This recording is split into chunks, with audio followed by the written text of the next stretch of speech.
Before the sun rose on April 19, 1775, the American colonies lay in a tense silence, unaware that today would forever change the course of history. This was the day when the first gunshots of the American Revolutionary War echoed through the fields of Lexington and Concord, signaling the start of a relentless fight for independence.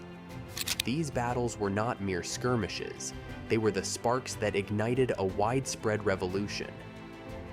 As we uncover the events of this fateful day, we'll see how a few shots shattered the calm and set the American colonies on a path to becoming a nation. But what led to this explosive confrontation? Let's roll back the clock to understand the rising tensions that set the stage for this historic day. The road to April 19th was paved with mounting anger and defiance. After the British imposed harsh laws, known as the Intolerable Acts, the American colonists' frustration reached its boiling point. These acts were Britain's punishment for the Boston Tea Party, but instead of breaking the colonists' spirit, they sparked greater unity and resistance.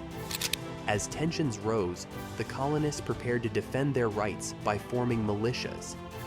These were ordinary men, farmers, artisans, and shopkeepers, ready to fight at a minute's notice.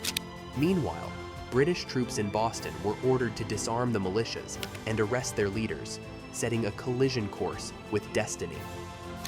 The night before the battles, Paul Revere and William Dawes made their legendary midnight ride, warning the countryside that the British are coming. Their urgent message prepared the militias for the confrontation that would start a revolution. As dawn broke on April 19, 1775, the British troops, led by Major John Pitcairn, marched into the small town of Lexington. Here, on the village green, stood 77 armed militiamen, led by Captain John Parker. These were not professional soldiers, but determined colonists, standing firm against one of the world's most powerful armies. The air was tense, filled with the chill of early morning and the heavy breaths of anxious men. Major Pitcairn stepped forward, shouting for the militia to disperse and lay down their arms. But amidst the nervous confusion, a shot rang out. To this day, no one knows for sure who fired that first fateful shot, a mystery that historians still debate, known as the shot heard around the world. What followed was a brief but chaotic exchange of gunfire. When the smoke cleared, 8 American militiamen lay dead and 10 were wounded. The British had their first taste of colonial resistance, and it was bitter. The Redcoats regrouped and continued their march towards Concord, leaving behind a town in shock and a nation on the brink of war. The impact of Lexington was immediate and profound. News of the bloodshed spread like wildfire, igniting outrage and rallying more militiamen to the cause. This small skirmish was not just a local altercation, it was the spark that set the American colonies ablaze. The fight at Lexington showed that the colonists were willing to die for their rights, marking a decisive turn from peaceful protest to armed rebellion. After leaving Lexington, the British troops, still under the command of Major John Pitcairn, pressed on towards Concord. Their mission was to seize and destroy military supplies the colonists had stored there. But the Americans were steps ahead, having moved much of their arsenal to safety after warnings from riders like Paul Revere. By the time the British reached Concord, the town seemed deserted. Yet, the nearby hills and homes teemed with hundreds of militiamen, silently watching every British move. At Concord's North Bridge, a group of colonists, now bolstered by reinforcements, decided to confront the Redcoats. It was here that the battle truly began to turn. The militiamen, led by Colonel James Barrett, advanced towards the bridge where the British were stationed. As the militiamen approached, the British fired a few warning shots. The confrontation quickly escalated into a full skirmish. This time, the Americans returned fire effectively, forcing the British to retreat from the bridge. This retreat marked a significant victory for the colonists. Not only had they stood up to the British army, but they had also pushed them back.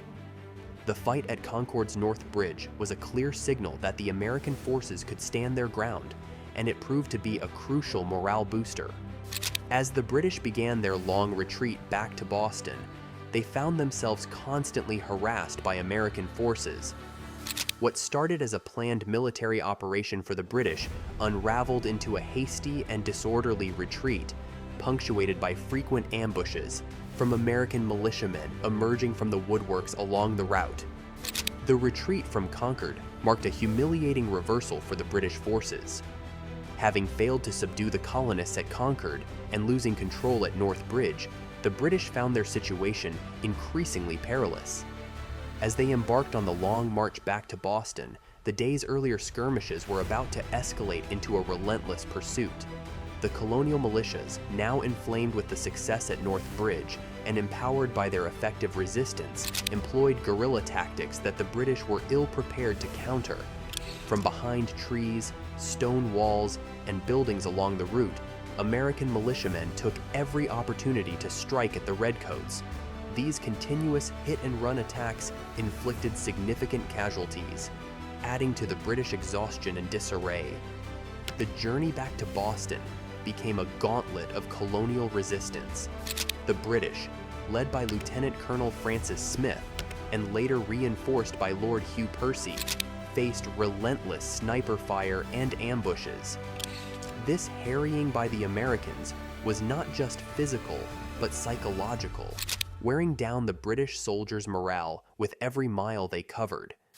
By the time the Redcoats reached the safety of Boston, they had suffered over 250 casualties, including many killed, wounded, or missing.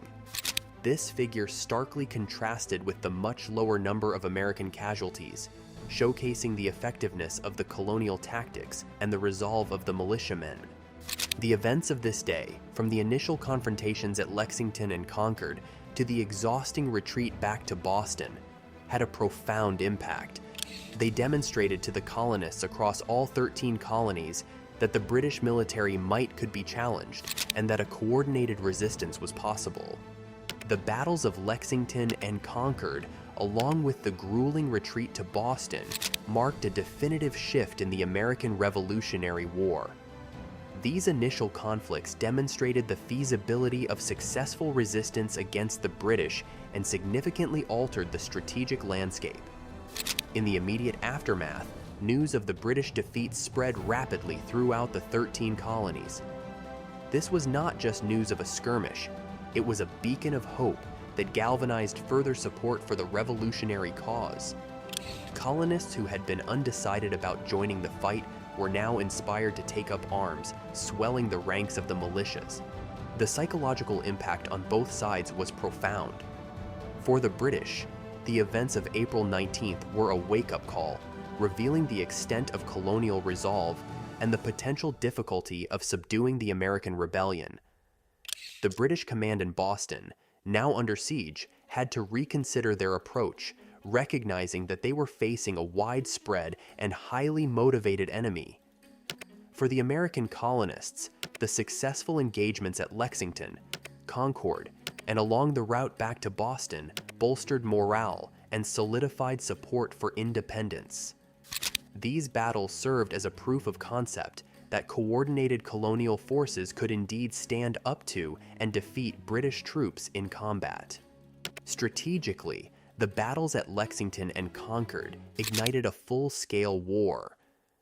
What had begun as isolated unrest transformed into an organized war effort, with the establishment of the Continental Army and the appointment of George Washington as its commander just a few months later.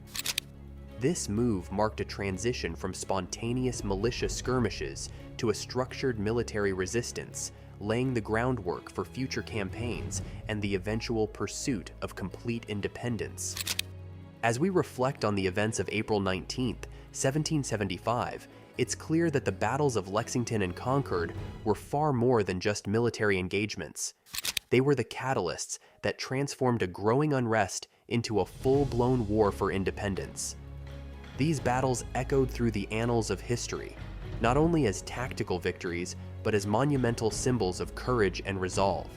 Today, Lexington and Concord are remembered not just for the shot heard around the world, but for the indomitable spirit of a fledgling nation determined to govern itself. Each year, these battles are commemorated, reminding us of the day when ordinary Americans stood up to an empire, sparking a revolution that would eventually lead to the birth of the United States of America. What do you think were the most crucial outcomes of these early battles? Share your thoughts in the comments below. And if you enjoyed this deep dive into history, don't forget to like, subscribe, and click the notification bell for more fascinating insights.